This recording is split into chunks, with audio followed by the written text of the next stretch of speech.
I did mention it, but basically all composition means is plugging one function into the other. So if two functions are inverses of each other, what should happen when I put one into the other one? So what should be left? Not nothing. So let's see. Yes, do it. Okay. So if two functions, let's say f and g, what should happen if they are inverses of each other? Like you just said, they should do what to each other? Cancel each other out. So what should be left? X. And think about that. Whatever the hell g did. So what does a function do? And this is such an old thing. A function is a machine where you put something in and then it spits something out. And I really hate that analogy, but oh well. Whatever the g thing did to x, the f thing undoes it. So of course I would end up back at x. So can anybody give me an example of a function and its inverse? For example. Give me a function and give me its inverse. I'll get us started. X plus 1, what's its inverse? X minus 1. Poor little g dude. So I really should have f inverse here, but the question would be verify these are inverses of each other. That would be the question, yes? So if I plug one into the other one, what happens? If I plug that in, what do I get? Help me out. Yeah, you get x minus 1 plus 1, is that cool? I shove an x minus 1 there, and then I end up with x. Beautiful. So that shows me right there, it shows me their inverses. Because whatever one function did, the other one immediately undid.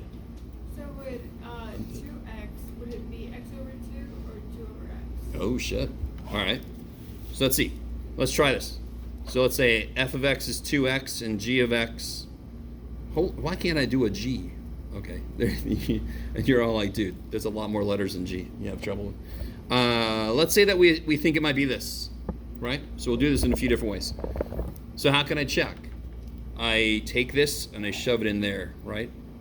So f of 2 over x equals 2 times 2 over x. What is 2 times 2 over x? 4 over x. Did that do what it was supposed to do? No, so those are not inverses of each other. So what was your other guess? X over 2. Yeah, so if f of x is 2x and h of x is x over 2, what is f of h of x? That'll be f of x over 2. I know I'm going a little fast, but it's the same thing. Take that, plug it in. Twice x divided by 2. These cancel. X. Does that do what it's supposed to do? Sorry. This dude's neck. I don't know. Wow. Okay. Today's going to be the day I fall over. I know it. Is that okay? Yes? I know I can I might have just missed it, but so the basic goal of the inverse is to turn the original one into just x? Yeah, it undoes what the original function did. To the x? Yeah, whatever that the one function did to an input, the inverse should undo it. And that's why when I act on one with an inverse, all that should be left is x.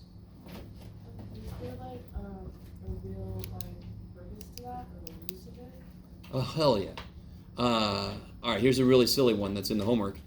In America, when my Canadian friend tells me what the temperature is outside, I want to know how to convert that to Fahrenheit. And when I tell him what the temperature is here, he wants to convert it to Celsius. So I need to have a function that works one way and a function that works the other way. So, I mean, the general, and again, here's an even more basic thing. You guys ready? You're like, dude, we're here. Just do it. All right. How do I solve this equation?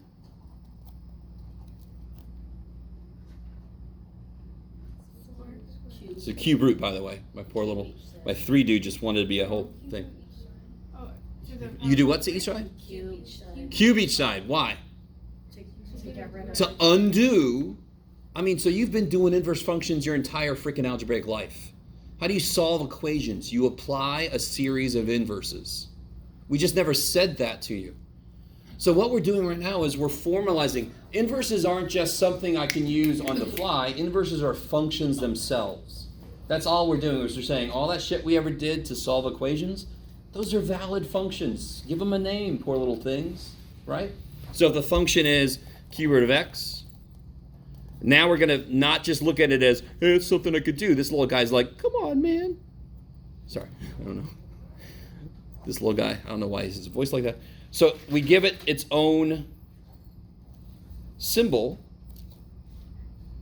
to designate, hey, it's a function. It's not just a thing you do on the fly. It's its own function. It's got a purpose. It's got a reason for existing. Okay, I like it. Cool. And here's another little thing. Is anybody at all into computer programming or anything? Okay. So when you can program, don't you want to make a clean, efficient program that doesn't eat up a lot of runtime? Okay, so the rest of you guys, does that make sense? If you write a program and you want one that runs pretty quickly, that would be great, right?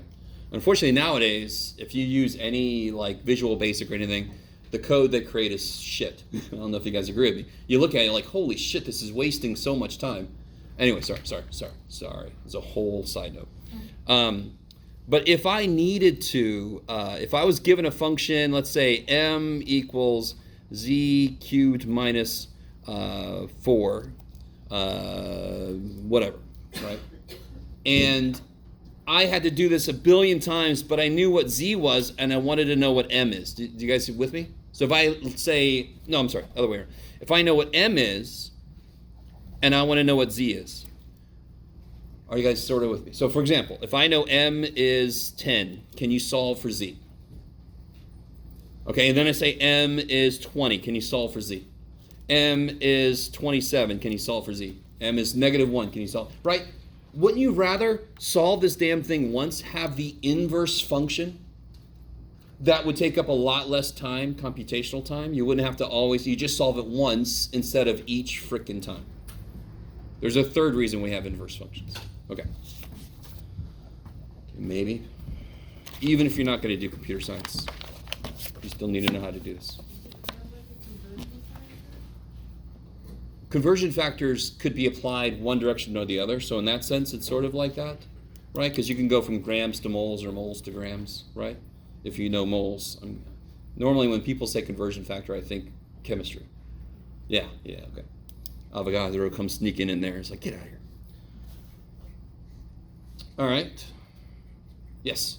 On 3.7, number 42, when I graphed it, the original function was like 2 swoops this way, but when I graphed the inverse, it was just a straight horizontal line. That doesn't seem right. No. Okay, so this one here, I think.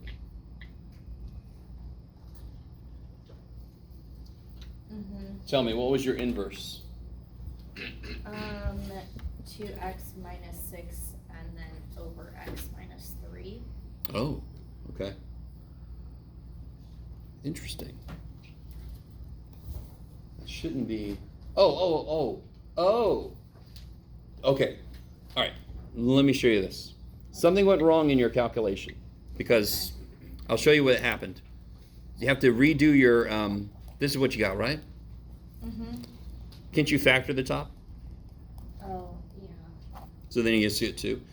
Okay. So do you see, there's no way that could be the inverse because that function changes for every input and this function doesn't change at all. Okay. So there's no way they could be related. So Okay. that explains why it was a flat line, Yeah. correct? Because you just graphed y equals 2. Okay. Right? Calculator's like, sweet. Okay. That's not going to take any computation. Yeah, so something just went wrong with the process of solving for inverse. Yeah. Okay. Okay. Anything else? Let's see, hi, James. James. Christian. Hunt. Sarah.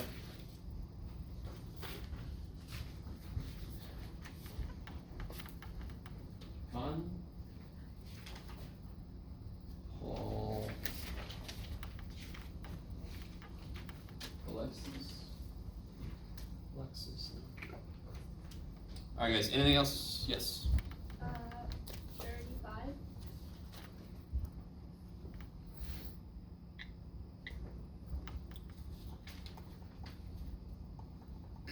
This guy here? Yeah. So it's in the same section? Okay, so let's do this. Let's do a lightning round of these. So remember, does somebody feel comfortable enough to just sum up what an inverse function does?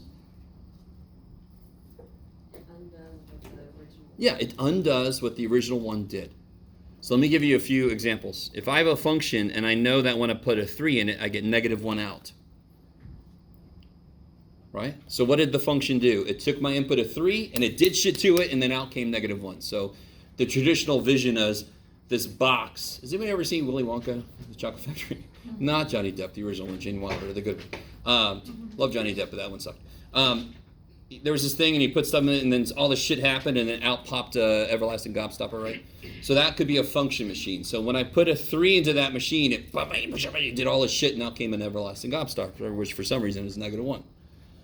What would the inverse function do to -1 then? A 3 would come out. Does that make sense? Whatever this function did to 3 to make it become this will take that and make it go back to 3. It'll undo what this guy did. Does that make sense on its own right there? Okay, so if I have g inverse of x, get out of there. G inverse of 2 equals a, what's g of a? 2. Easy, right? So I can even throw a's at you, who cares? And you're like, throw a's at me all day, Jeff. We'll see if you let me. Okay. You guys semi-okay? So does that answer your question about that problem? Whoever asked that? I can't remember. Who asked that question? Yes. Does that help you on that problem? So let's look at that problem. Oops. 35, right? Please tell me I had the right problem. 35? Yeah. Okay. So they tell us that f inverse of -4 is -8. And inverse functions undo each other. So the answer is going to be -4. Done. That's it. Yes. So on one level, I don't blame you, because you look at the problem, you're like, that looks like there's going to be work. I get people that make up a function because they feel like there's work. That's a conceptual question. If you understand the concept, it's one number. You write down one number, you're done. Maybe? Okay. Okay, yes. 36, I think it's 3.6.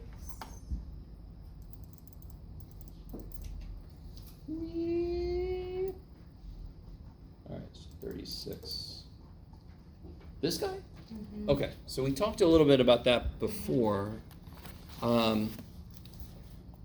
If I accepted a rough sketch, and I'll put it up here again. Let me just put the first part of it. I don't need anything perfect. What's it look like? Draw it in the air for me, if you would. It's a V, right? 11. So when you draw absolute values, don't make it curved, because that's not an absolute value. Absolute value is a line and another line, right? Okay. What would you say is the most important point on that graph? Vertex. We still call it a vertex. Anything that comes to like a kink or a turn like that, we call that a vertex point. So where's the vertex for this guy? Yeah. It'd be back here, -1. Is that cool? And then it'll go. You turn that shit in. If the problem says graph, no way, right? No way in hell. But the problem didn't say graph. It just asked the conceptual question. So I could just use a rough sketch. So right now, is there an x-intercept? What's x-intercept mean? Where it hits the x-axis. Does it hit the x-axis? Yes, totally. So if I do this, in fact, even without saying that, just if you could physically reach in and just do something with that graph, what would you do to it so that it did not hit the x-axis? If you could just reach in somehow into the paper world and do something, what would you do? Lift it up. Lift it up. By how much? Like 1. Does it have to be 1? Could you lift it up by half? Yeah. And it would still, could you lift it up by 1/10? Could you lift it up by 1/1000th and it still wouldn't hit the x-axis? Okay, I love it. So, what does this do? What does the addition of this do? Moves it, right? What if a is negative? It's going to move it down. Do we want it to be negative? What if a is 0? Will it do anything? No, and we want it to do something. So then what does a have to be in order to make this not hit the x-axis? Not, well, not just not 0, because that could be negative. Well, positive. It's got to be greater than 0. Okay, now I just did the problem for you, damn it, but sometimes I can't stop myself. Okay. Does that make, it's such a beautiful idea. So it's kind of merging the idea of, do you know what this looks like? Do you know what the x-intercept is? And do you know what this does? That's why I love that kind of problem, because it really makes sure you understand the concept of each piece of it. Okay. Good morning. Anything else from homework stuff or general concerns? Okay. Yes. 38. Where are we at? Oh, 38. 3.7. Oh yeah. Oh yeah, there was another one too that I told somebody not to let me forget. I put it up here. This guy, or am I in the right section? Which section? 3.7. 3.7, okay.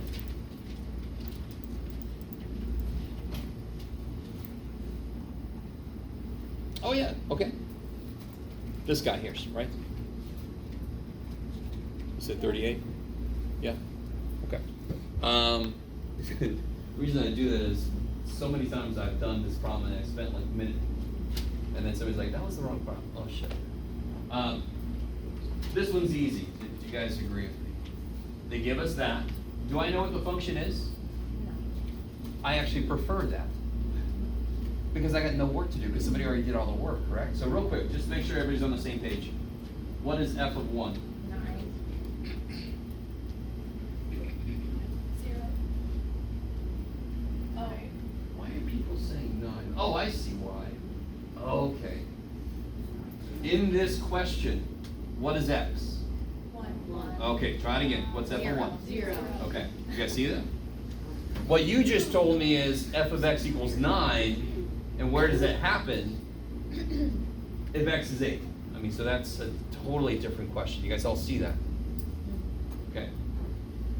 So what is this question really? So this question is saying, what's the output when the input's 1? That's a way to translate that question, correct?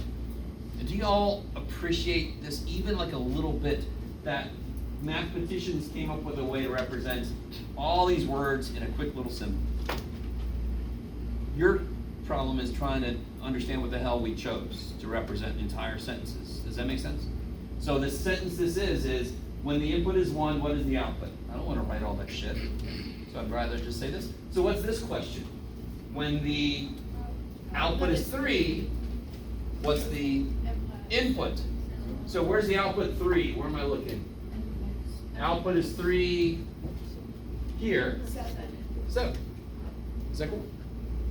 And what about this question? It's inverse of 0. So now, and again, what do inverses do? The input for one function becomes the output for the inverse, and vice versa, right? This is really saying, when is the output for f0? 1. Let me say this again. The input for an inverse function is the output of the original function. Does that make sense? Because they flip. So when is the output of the original function 0? No, when is the output of the original function 0? 1. At 1. So another one, watch. In fact, number 38. All right, let me do this. I wish there's a way I could do both at once, but I could, but anyway, it doesn't matter. We'll do it live. The problem we just did, the original question was this, correct? Let me see if you guys can go with me on this. We're going to get a little abstract. If I have a cube root sitting somewhere in an equation, can't I cube both sides? Right? So I apply the inverse function to both sides if I want to be more technical. Is that cool? So I can apply the inverse function to both sides of this. Should have given myself more room. Let me do that again. So apply the inverse function to both sides. Let me stop for just a minute. You guys have done this so many times, you just never saw what it really looked like abstractly. So when you solve this equation, don't you take the cube of both sides, or cube both sides, apply the cube function to both sides? I love it, right? What if it was x minus 1? What would you apply to both sides? +1. You would apply the +1 function to both sides, correct? Okay, so here, what is f? I don't know. I'm just going to apply its inverse to both sides. So this would be x equals f inverse of 3.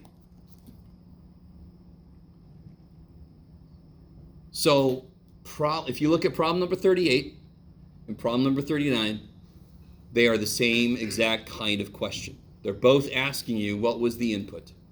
Just one asks you like this, and the other one asks you like this. So the real quick, another way. So f inverse of 0 equals something. And if I take f of both sides, I get f of x equals 0. And so the question is, what input makes the output 0? Why does an inverse function flip the domain and range? Because fundamentally, what does inverse functions do? They switch the x and y. And isn't x domain, y range? So of course they switch the domain and range. Okay, maybe. So that problem, I think you guys, not only do you have to understand what it's asking, but you also have to let go of the fact that there's not really any work to do. All the work's already been done. You don't even need to know the function because somebody else did and they wrote down all the damn answers I care about, so I'm good. You guys with me? Yeah. Okay. Anything else? Yes. Oh, thank you. Okay. Thank you. All right. So let me remind you guys. Somebody asked about this last time, and I totally forgot to do it.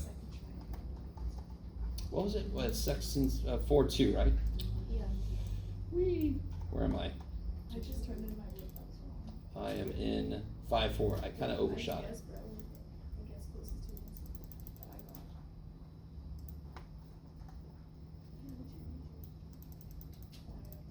I got. Okay, here we go. This guy. Some of you guys have tried this problem. So let me write down a few things so I can transition to the paper here. Bounded by x-axis. Bruh. The line. Bruh sounds like your problem, dude. And the line perpendicular to f of x that passes through the origin. This problem is kind of insane that they made it number 6, because this problem is kind of detailed. But I just want to give you a few. Is it 4.2? 4.2, yeah. So it's bounded by the x-axis. All right, so let's see. Bounded by the x-axis, so this is going to be one wall. The line f of x equals 12 minus 1/3 x. Okay. Can anyone tell me how to graph that line relatively quickly?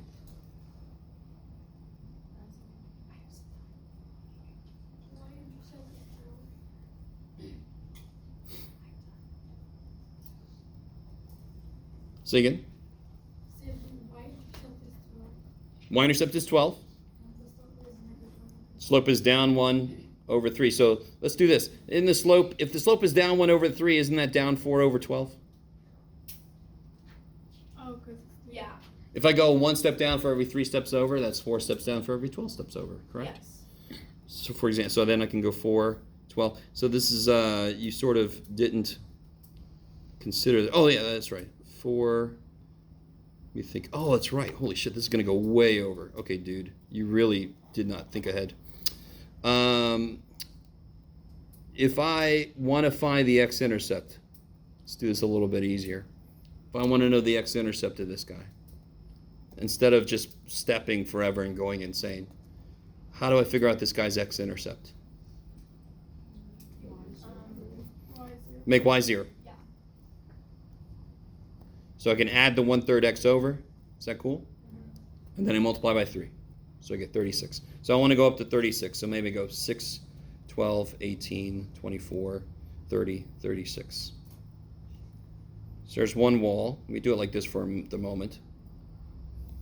Let me stop for a minute. So the first thing I'm doing is I'm graphing all the walls. So one wall is this, one wall is this, and the last wall is, have you guys seen this symbol before? It just means perpendicular. See how it makes a right angle? So that's a quick way to say perpendicular. So line perpendicular to f of x. Okay.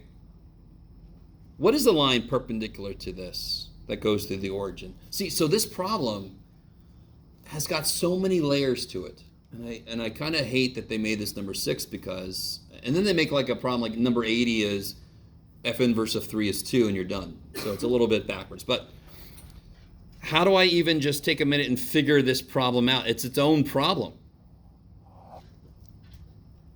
Can anyone tell me what the perpendicular line to f of x, what the slope would be? Beautiful. So let's kind of figure this out. Let's call it g of x. So I know the slope is 3. What else do I know? What else does it tell me about this other line, this third line? Y. It goes through the origin. So y-intercept. So what's b? It goes through the origin. 0, 0. So what's b? 0, right? B is the y piece of the y-intercept. Yes? Wait, what is origin? Origin is just, so for example, real quick, the reason we call it origin is how did I plot this? Don't I start at 0, 0 and then go up 12? You with me? How would I plot any point? If I gave you the point -1, 7, wouldn't you start here, go back 1 and up 7? So that's why we call these the origin. So that's just 0, 0. 0, 0. Totally. Just want to let you know why we call it that. Because that's where you originate. So what is the function here then? What's g of x? We have everything we need. What's the function? 3x. That kicks so much ass. Now, that's going to come out like this somehow, right? Yes. Wouldn't it be negative 36? Not 36? Because when you subtract, because you have to subtract the 12 over. Sure, and that negative's still there, so eventually the negatives cancel. So what I did was I added 1/3 over. If you subtract 12, isn't that still negative? Okay. Then when you divide, the negatives cancel. Is that cool? Yeah. Okay. Appreciate it.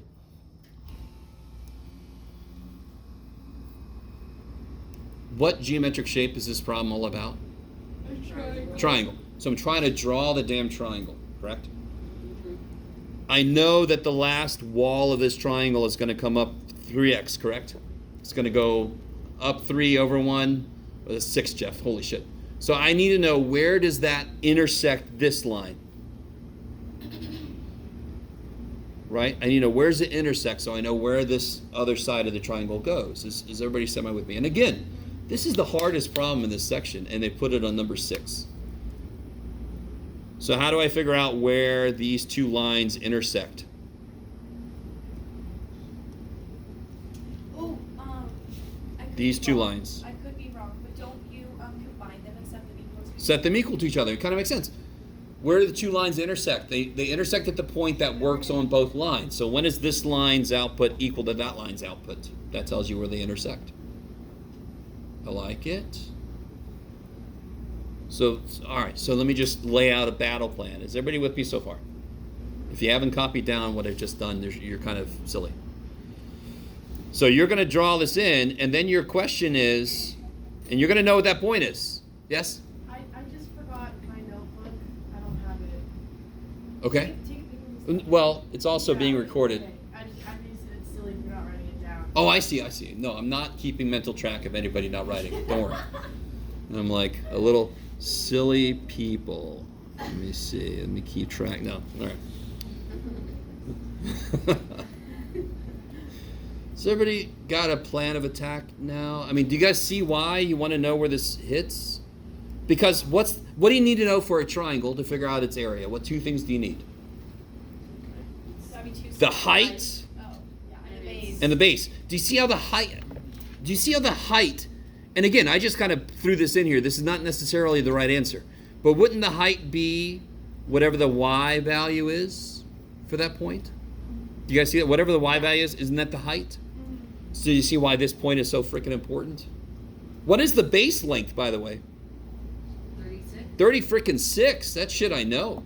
1/2 base times height, I'm halfway there. I just got to know what the hell the height is. So again, one of the hardest problems in this section for sure. Yes? Wouldn't it, because it's not all the way over from the triangle, like where you drew that line, wouldn't you have to subtract what's before it on the x-axis? No. 36? No. No matter what the triangle shape is, the area is 1/2 the height times the base. Period. But doesn't the base start at like 11? It starts at 0 and it goes to 36. Because this side starts at 0, goes there. There's the triangle, correct? Oh. Yes. It's just got I one thought longer. the line, I thought it was. I know Okay. what you're saying, yeah. But it's like a This okay, problem yeah, it has a longer side. is not one of the most important problems in this section. It is one of the hardest ones. So I'm going to move on, unless there's a specific question. Yes? Oh no. Oh yeah, actually. So it's the original function that they gave us equal to the g of x. Yes, because I need to know where does that hit that line. And that'll tell me, if I know that point, I've got everything I need. Okay. Okay. You're good? Okay. All right, moving on. That is just so weird to me, that problem. I always forget it's there. Okay, so what we're going to do today is we're back in chapter 5. Let me give us an overview of what we're about to do. By the way, I also put up here, in case you didn't notice, test due is still this Thursday. We're going to have a quiz tomorrow on those sections 3.6 through 4.2. Yay. Practice test. Here, let me do this for everybody at home. Practice test. I'm going to give one out tomorrow, and then Wednesday I'll have the answer key. Everybody with me? Okay.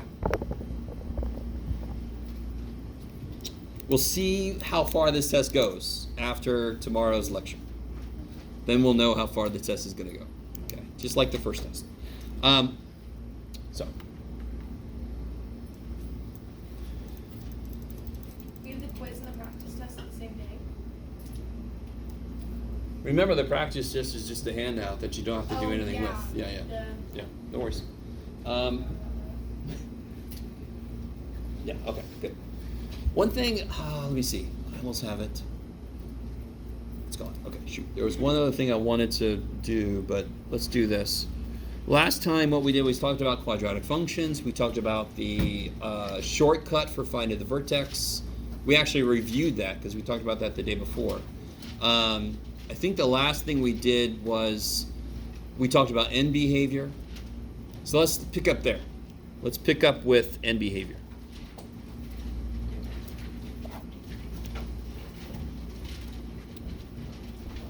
So if I have a function, it's like this. Does anyone remember what the shape of this would be and why? Yeah, why is it parabolic?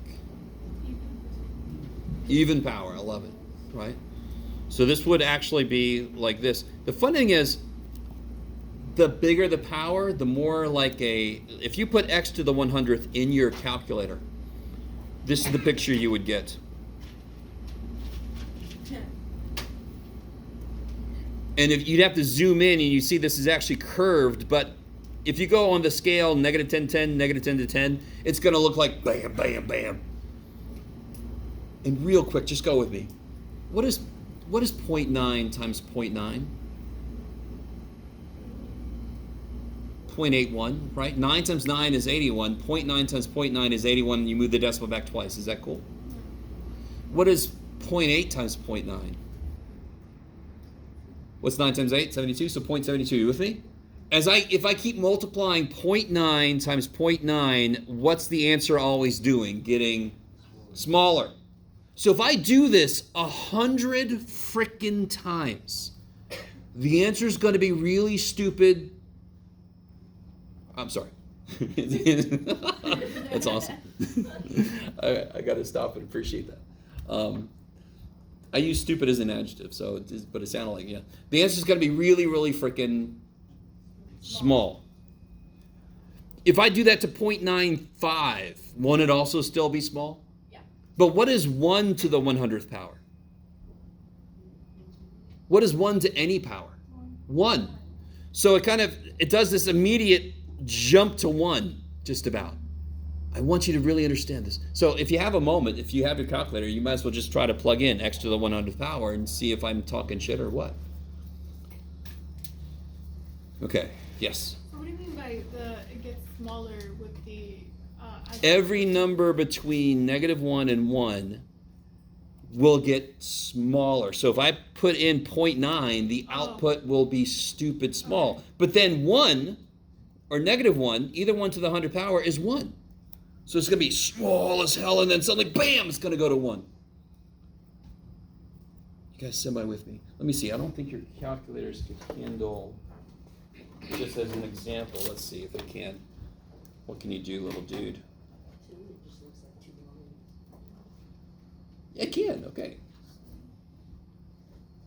Yeah, it's not as small as I thought it'd be. Oh, that's 0.99, Jeff. So if you do 0.9 to the 100th power, you get 0.00002 or 3. You with me? You with me a little bit?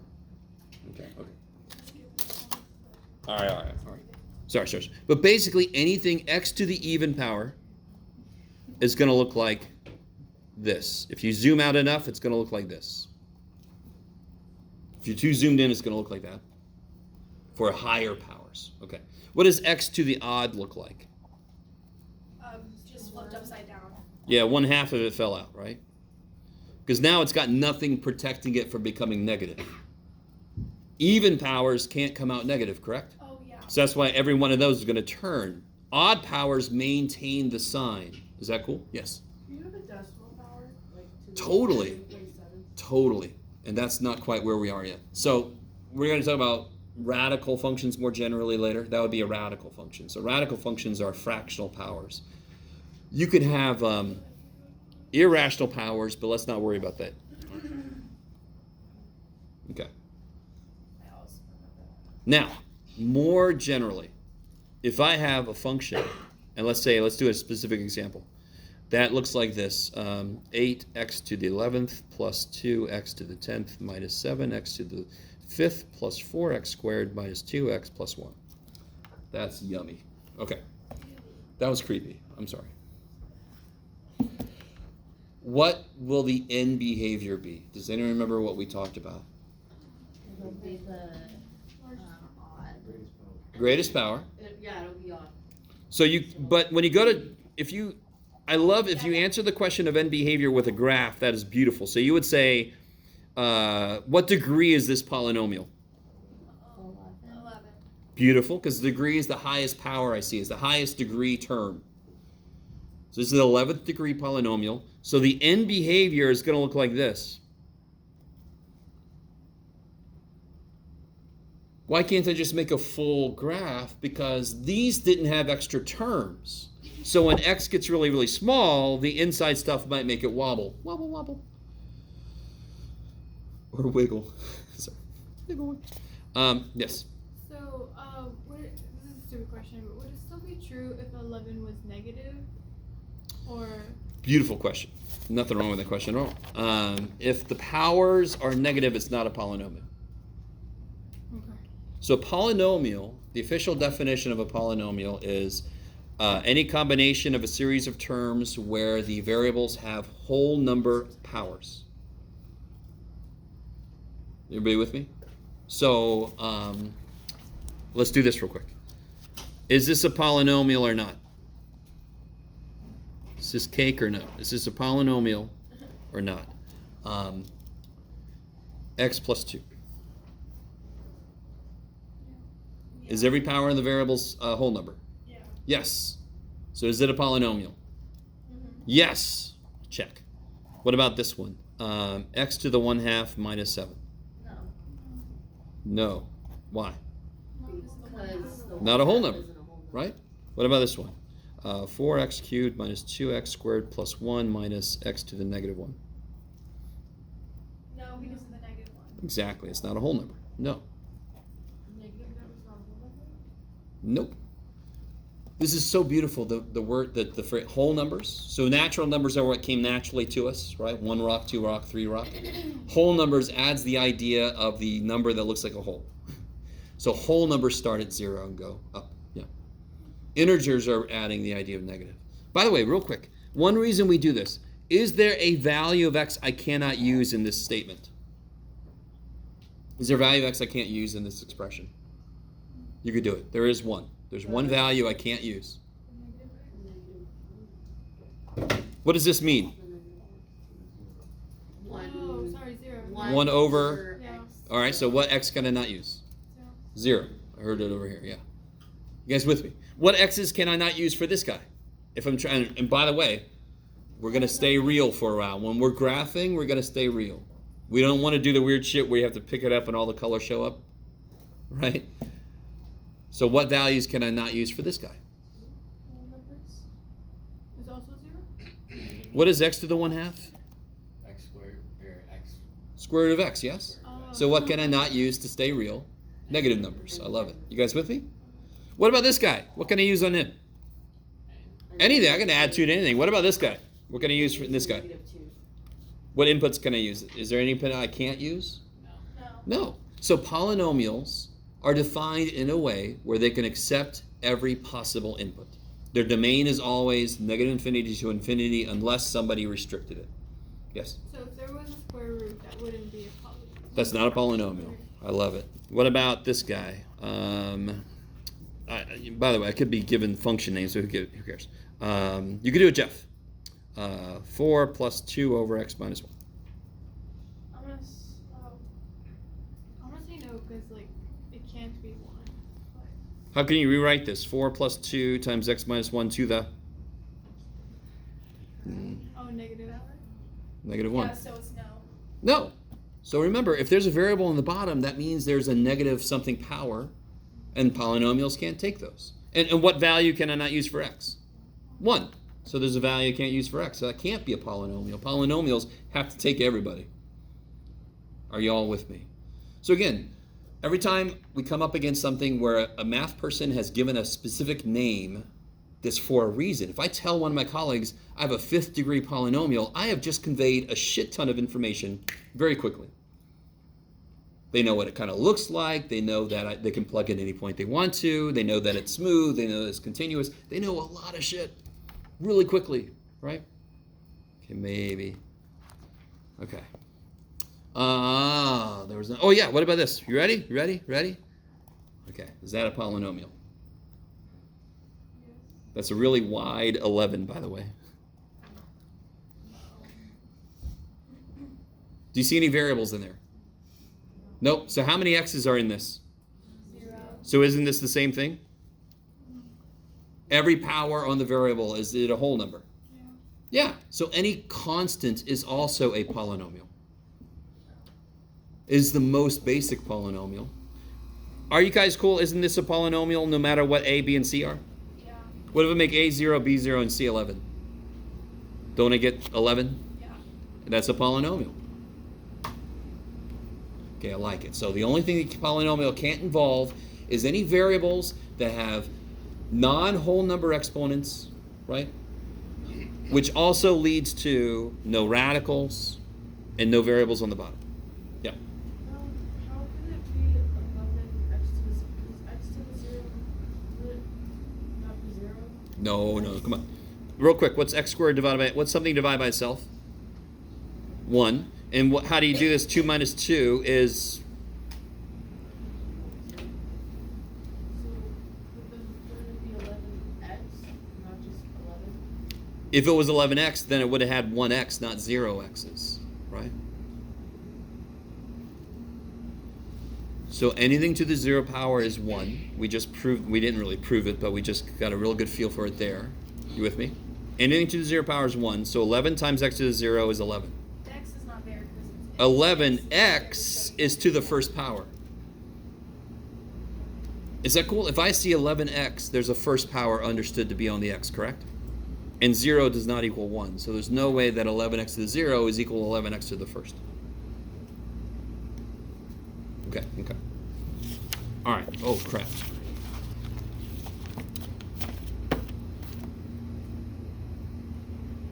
Yes, okay, let's do this. So, what about this here? Real quick, just tell me what the end behavior looks like for this. Don't say it out loud. Just real quick, just draw it. What's the end behavior? Be really careful. There's two things you have to look at, right?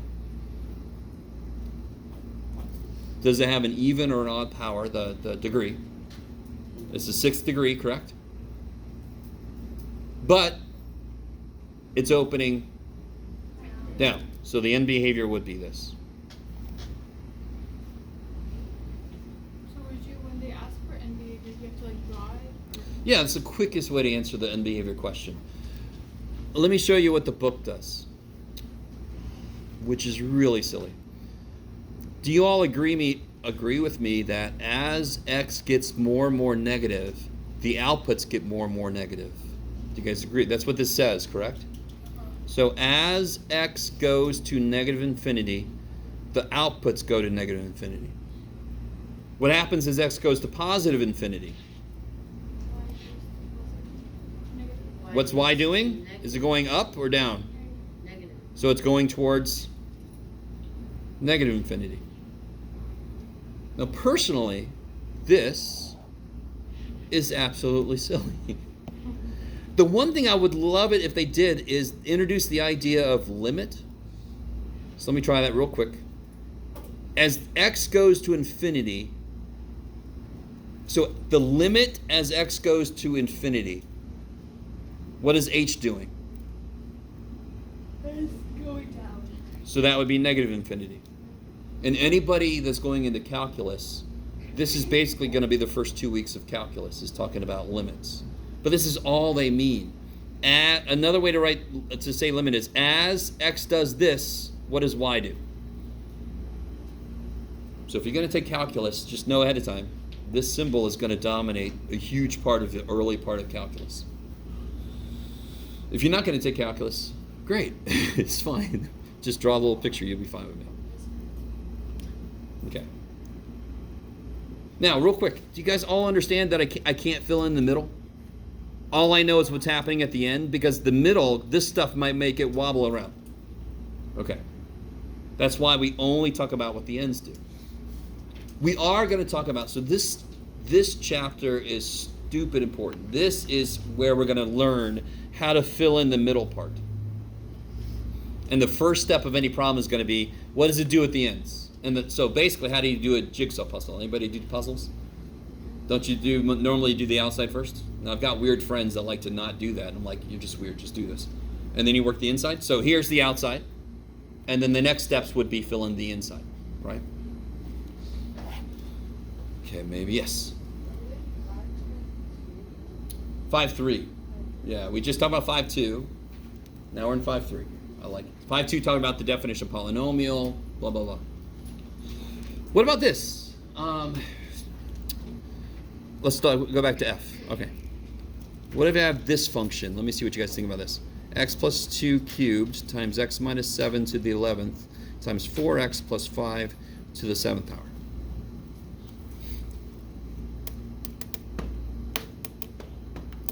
Isn't this just something like this factored? Do you want to multiply this out? No. What would that entail? Can you imagine? It would mean write x plus 2 3 times and do that. Write x minus 7 11 times. Do it. Holy shit. Are you with me? So don't do that shit. If you did multiply it out, can anyone tell me what the highest degree of x would be? 11. No. What would the highest degree of x be from just this? Oh, 3. What would the highest degree of x be from just this? 11. 11. So you add all And what would the highest degree of this one be? 7. And aren't these all multiplying each other? So you would get an x cubed plus shit times an x to the 11th plus shit times an x to the 7th plus shit, correct? So wouldn't the highest degree be the ones where you multiply the terms that have the highest degrees from each piece? Do you see a shortcut to figuring out the degree of something that's already factored? Don't you just take the powers and you add them? Because what do you do when you multiply x cubed times x to the 11th times x to the 7th? What do you do with the powers?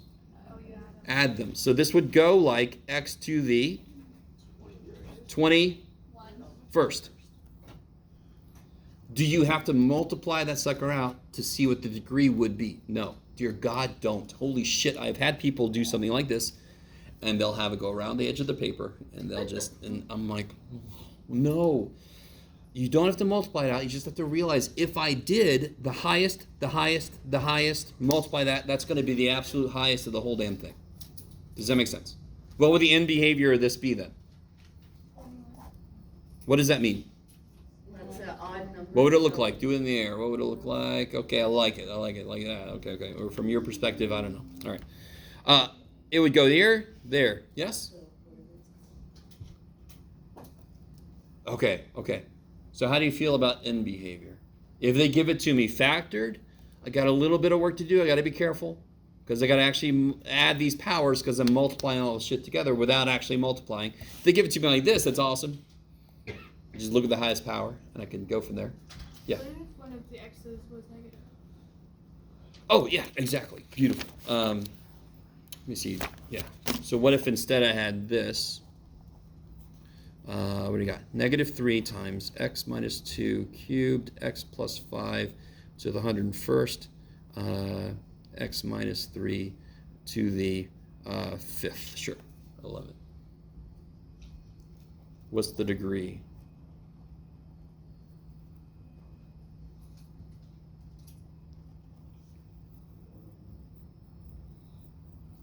What's the degree of this polynomial? 109. Do you guys see where that came from? Yes. That easy. Why is it that easy? Because the highest power is third, blah, blah, blah, and I'm multiplying all. And I know when I multiply, I add the powers. Okay. So what would the end behavior be then? Is it 3? Be really careful. There's one more thing, huh? Is it negative 3x to the power of 1? It's negative 3 times all this business, right? Yeah. So it's not going to be this because it's negative, correct? Won't that flip it? That's all. Okay. Just the same way there was a negative, we made the parabola go down. It flips. This sucker also flips. Is everybody with me? So for, Yes, sorry. For a question, Oh. say for example, like you had this on the page, you would just make us put the arrows for the end behavior? Yes, this would be the answer if I ask you end behavior. Okay. If you see in the book where they're talking about as x goes to infinity, they're saying in symbols what you can more accurately give me in a graph. Yes, I'm sorry. That's the same question. Same question, okay. So when comparing both of the graphs, these arrows are flipped because there's a negative in front. So this last one had an odd degree, correct? Had an odd degree, Yes. but it was this way because it's positive. So if I flip those because of a negative, I get this. Okay, so it's flipped because the number in front is negative. Yeah, because the whole thing, because there's a negative out front. Okay. I like it. Is it flip over the x-axis? Yeah, anything outside's up and down, remember? So that's outside, it's up and down. Kick ass. Okay. All right, so you start to realize that something we want to be able to do is to, well, you're going to see in a minute. Let me do this real quick. Can anybody tell me anything else about the graph of this, just from this? And then we'll realize something. What's one more thing? Can anybody tell me anything else about what the graph is? So we know at the ends it's got to do this. The vertex? No. Is this going to have like an official vertex? In fact, we could talk about how many times do you think this is going to turn, but we're not quite there yet. The points on the x-axis? Yes, good. What are they? So I know the x-intercepts, don't I? Oh yeah. Positive 2, 2, negative 5, and then positive positive 3. 3. So I know it goes through 2, 0, negative 5, 0, and 3, 0, right? So I know it could be like this or something, right? I think I violated everything. Oh, well, too bad for me. So just watch. So I know the end behavior goes like this, correct? And I know it goes through 2, 0, 3, 0, negative 5, 0. So it could be like this. We could do this, Jeff. It could be like we. Okay. You guys sort of with me? This is a rough sketch. I shouldn't have gone up so high, and then it could make this turn better. You guys sort of with me? I don't know if that's really what it does, but that is one way it could do this. You guys understand? Yes? So, if this were on the test, how, like, in which way would we do it? Would we first graph the degree and then do the x? So we'll get there. Right now we're just collecting information. I sort of jumped the gun a little bit here, but I want to show you where we're headed. So it makes sense. The very first thing I could do is talk about end behavior.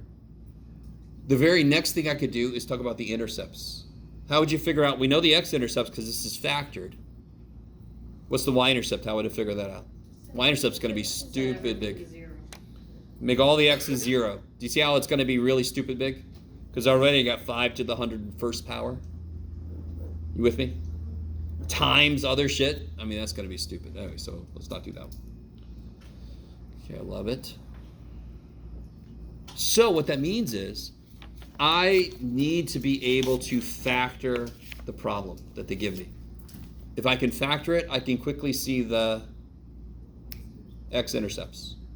Kick ass? Okay, so let me see. Am I at the point? Yeah, one more thing. One more idea, and then I can give out this handout. Remind me, x squared. What's the x-intercept for x squared? 0, right? 0, 0.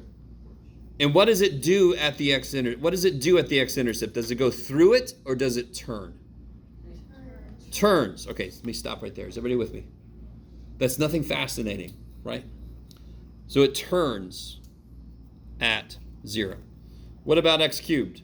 What's its x-intercept? 0, 0. I love it. And what does it do? Does it turn or does it go through? It goes through. Okay, cool. Why does it go through? Because it's allowed to have a negative output. Because the power is odd. If the power is even, it's going to force the output to not be negative. So then it's going to have to turn. Does that make sense? So let's expand this. Let's do a problem sort of all the way here. X plus 3 times x minus 1 squared. Okay. Let's get all the. I was about to say it's terrible. Suck all the information. Let's. What can you guys tell me? Tell me anything about this that you can see. Anything. It's written in pen. Okay, that's good. More mathematical. Sorry. The degree is 2. Careful. No. What's the degree? What's this power? 3. Understood. 1 here, right? So it's a third degree. Is that cool? So what's the end behavior?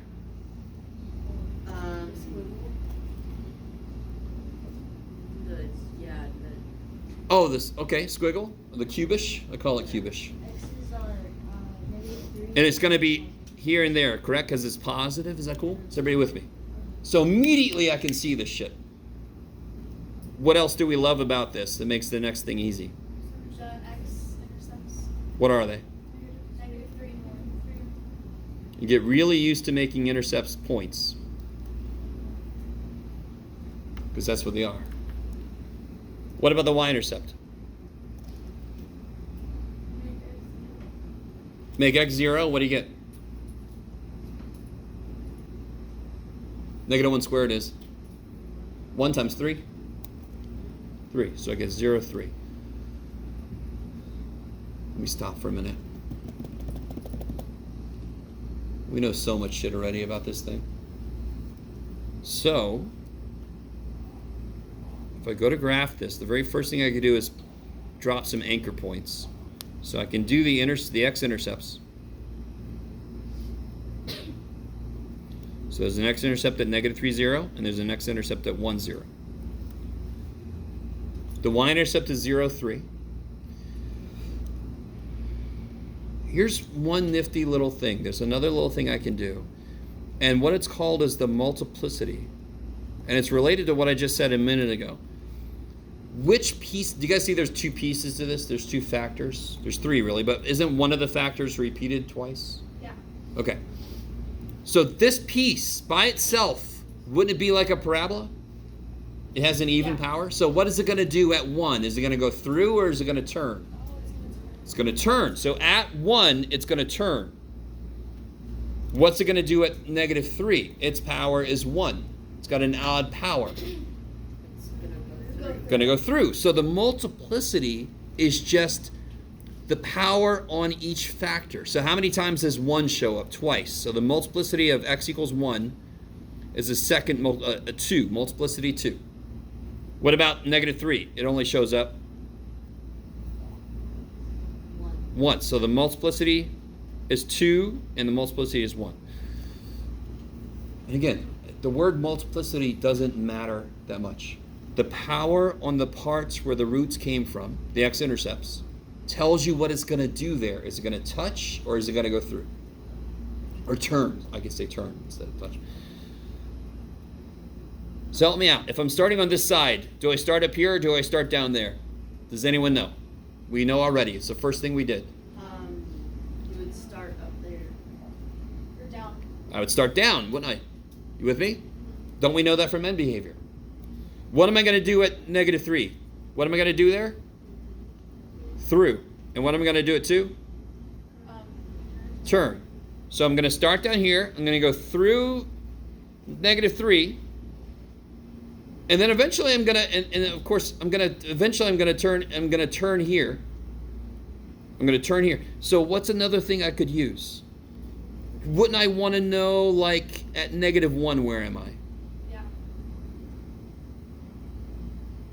You guys sort of with me? I kind of want you to see the end behavior thing told me I'm starting here, and I know I'm going to end up going up here. And if you just kind of do this, I'm going to go through, I'm going to turn. So aren't I going to end up going up over here? So far everything's great. I have a y-intercept I want to plot, but I kind of want to know more information about what's going. Am I going like up here, or am I going straight over? Does that make sense? There's a big empty space here. So what is f of -1? Wouldn't it just be 2, is that cool?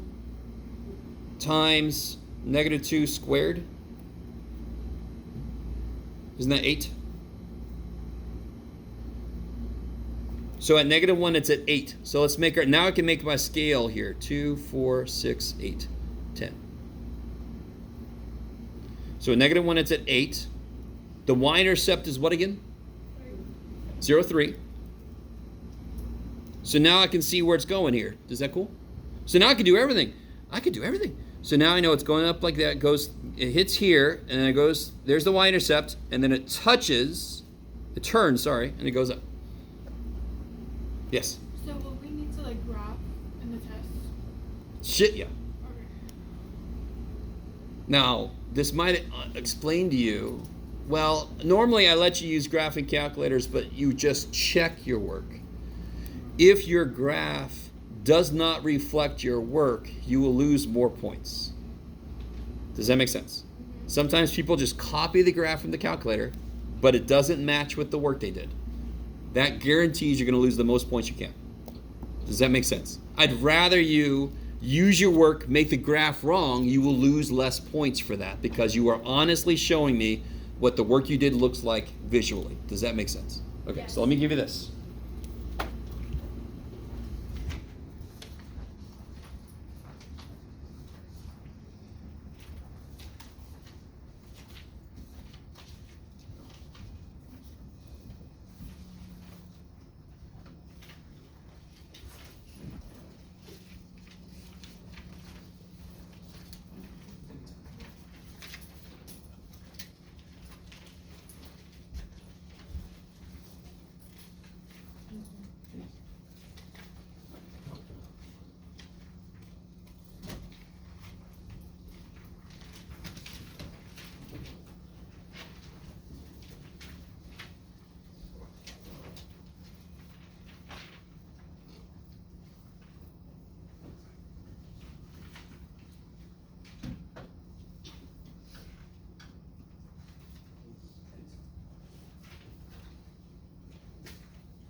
what I want you to do, time just flies in here. Do number 1.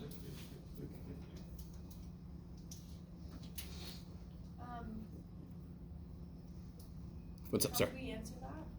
What do you mean? Because you like us to answer it with a graph and the arrows. Yes, totally. So just put the. Oh.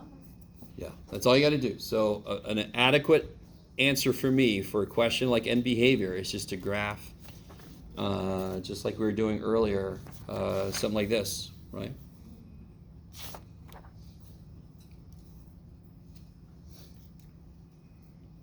So just do as much as you can on this problem.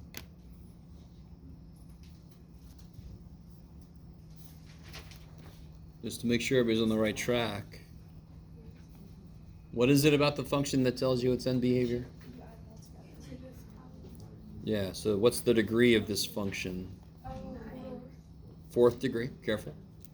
oh, okay, I see. So again, let me really make sure you understand. This problem, why was the degree 3? Because what's happening to these two terms? Aren't they multiplying? Yeah. So this would be x plus 3, and this will be x squared minus blah, blah, blah, blah, right? So when you multiply the highest thing x times the highest thing x squared, you get x cubed. This problem, is there any multiplication of the pieces? Nope. So the highest degree in this problem is 4. Does that make sense? So here's the difference. If the problem would have been this,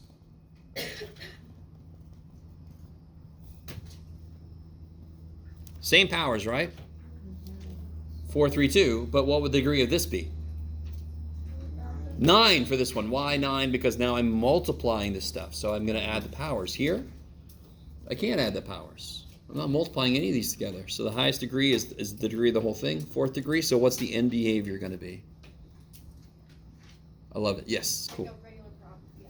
Good old parabola. The middle might wiggle. Wiggle, wiggle. Okay, keep going.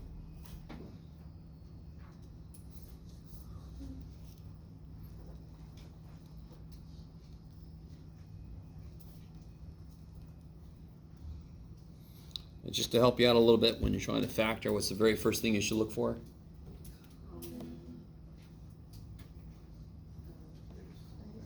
Greatest common factor. That will save your ass so many times.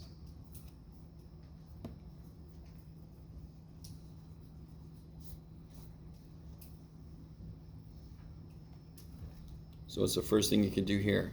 Take out x squared, yeah. They all have at least 2 x's, correct?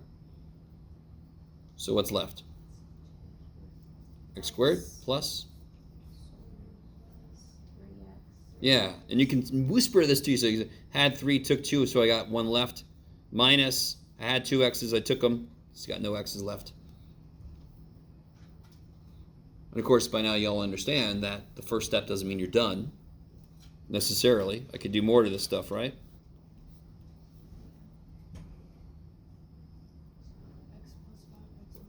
Yep, x plus 5, x minus 2. That's not too bad. 10's got not too many ways to factor it. When I say zeros, so I could say zeros, or I could say roots, or I could say x-intercepts. They all mean the same thing. We call them zeros because it's what makes the output 0. We call them roots because we're weird, and it's like that's the ground, the x-axis is the ground, that's where the roots start, so we call them the roots. Not because we like the band or anything. And then x-intercepts, of course, is the traditional, the formal way to reference them. What are they? Negative 5 and 2. So say it the right way. Negative 5, 0, 2, 0. And? 0, 0. Right? So what makes this 0? 2. What makes this 0? Negative 5. What makes this 0? It's almost too easy. If you just make it 0, it's 0. So this graph will go through the origin. Okay. I'll lock it. The 0, 0 is the y-intercept? Totally. Y-intercept we already know. Kind of sucks when it happens because normally a y-intercept is just another point to help you know where things are. And our y-intercept got sucked onto the origin, right? Poor little dude. The clock is so weird. So the y-intercept is also there. So we got all that. Okay, I like it. So, multiplicity. For x equals 0, what's the multiplicity?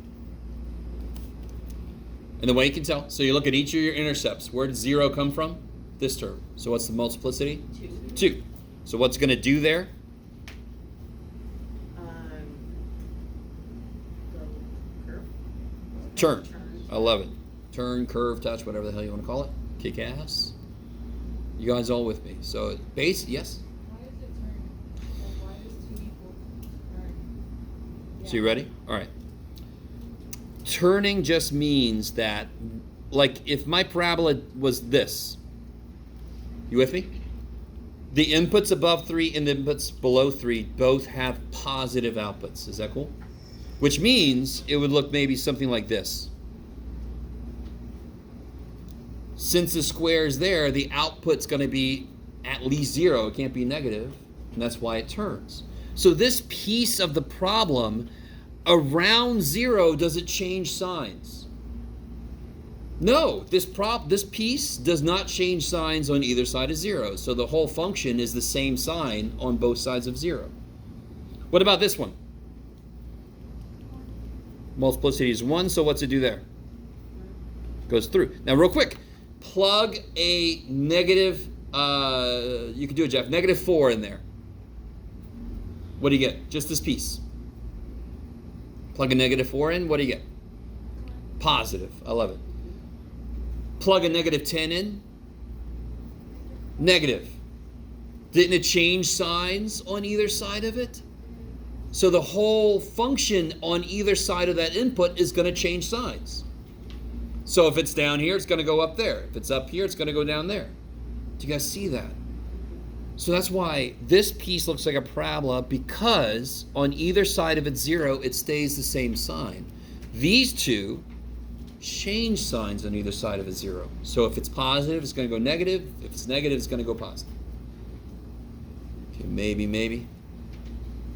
So the last one, 2, multiplicity 1, so of course it's going to go through.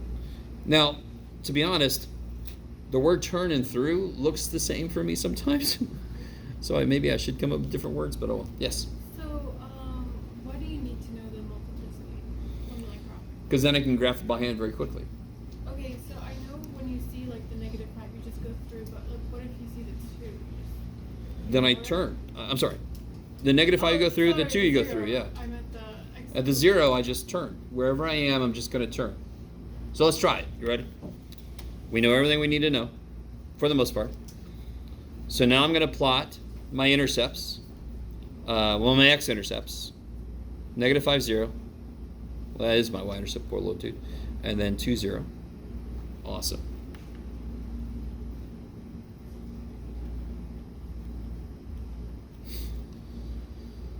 Yes? So, the multiplicity always deals with x's, it never deals with y's. Totally. For now. Let me say it like that. It's a little wobbly when you have... Anyway. Okay, now. Here's how to approach this. End behavior gets me started, and it makes sure that I'm ending correctly. So end behavior, where do I start? Do I start up here, or do I start down there? Do I start up, or do I start down? I start up, right? We know that from the beginning. So I'm going to come in, whee, and what am I going to do at negative 5? I'm going to go through. And what kind of makes sense here is I'm going to come back up to here at some point. So doesn't it make sense that I should know another point in here? I should know another output so I see how deep this dips? Yeah. So give me an input. There's a few I could use. 3. Negative 3? Okay, do you guys all see the need for that? Because maybe it's really shallow, or maybe it's really deep. So I just need to plug a point in to see how shallow or deep it's going to be. So that's what I mean by that. So what is f of negative 3? Quick way to do it is to put it into the factored form. So I get positive, well, I might as well do it. I get 9 times 2 times negative 5. I get 18 times negative 5. Is this cool? 18 times negative 5 is 90. There it is. Negative 90. Do you see how that, have I put any scale on my waxes yet? Because I didn't know what it was going to be until I had an actual output to see about how far I had to go. So what scale should I use? Sure, 20. 20, 40, 60, 80, 100. I like it. Negative 100, negative 80, negative 60, negative 40, negative 20. So this is going to be negative 90. So it's going to be right there at negative 3. Bam.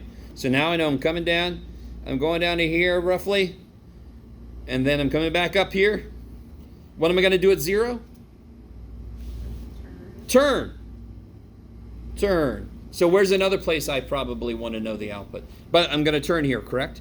Yeah. Again, don't I want to know how deep or how shallow to go? Yeah. And there's a really obvious input I want to use.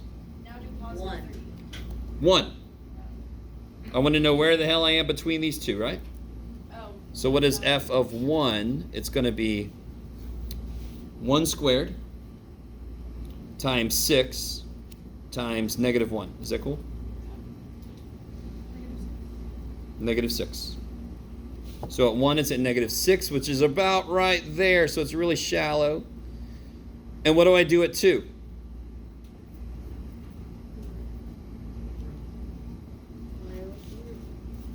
Two, I go through. Thank God. Why am I happy about that? What was my end behavior supposed to be? Up on both sides. Am I going up on both sides? Yep. Yes. End behavior gets you started. What it does at each root kind of fills it in. You pick a few points to figure out on the way, and then you can see if your end behavior matches at the end. Now again, that's our first example of doing this, right? So we are going to develop, real quick, on the back, is that a very difficult thing to factor? Please say no. No. Because it's grouping, correct? Yeah. Can you imagine that the factoring could get worse? Do you want to know some shortcuts on how to factor things? Yes. Okay, we'll talk about that next. If you said no, I wouldn't have talked about it. No, I still would have. Thanks, guys. I'll see y'all tomorrow.